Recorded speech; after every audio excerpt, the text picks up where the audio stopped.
Finally ay nagsalita na sa kauna-unahang pagkakataon ang aktres na si Bea Alonzo patungkol sa breakup nila ng kanyang ex-fiancé na si Dominic Roque. Lagpas isang linggo na ang nakakalipas.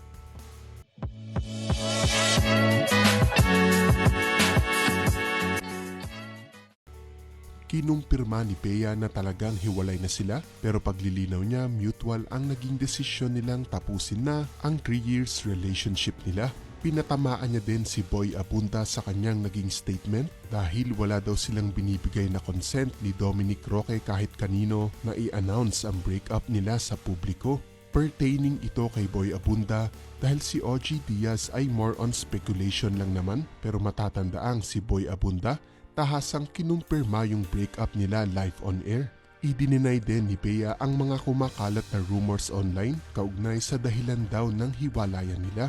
Tulad na lamang ng isyung bakla daw si Dominic Roque at may politiko itong boyfriend at ang issue din ng prenuptial agreement nila. Masakit daw ang naging breakup nila ni Dom kaya humihingi siya ng privacy at tigilan na din daw ang mga pagpapakalat ng fake news sa social media. Narito ang kanyang naging full statement. After much thought, consideration and care, we have mutually decided to amicably end our argument. It was not an easy decision. We wanted more time to carefully deliberate and pray about it, but there have been many speculations, questions and insults. Unfortunately, some even confirmed our breakup without our consent, and some created ridiculous stories that had no basis and were utterly false. So we felt the need to share this announcement with great sadness for our peace of mind and our families.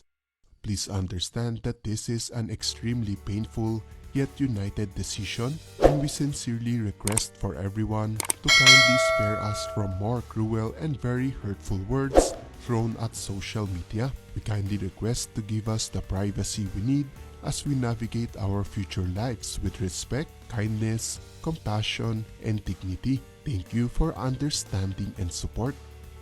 Ang post ni Bea Alonzo na ito ay naka-disabled naman ang comment section upang maiwasan ang pangiintriga ng mga netizens sa breakup nila. Samantala, nag-post naman din si Dominic Roque kamakailan ng isang reaksyon sa isang video ng loving each other again in another life. Sad emojis ang naging reaksyon ni Dominic na nangangahulugan na tila gusto niya pa ring magkabalikan sila ni Bea pero in another life na.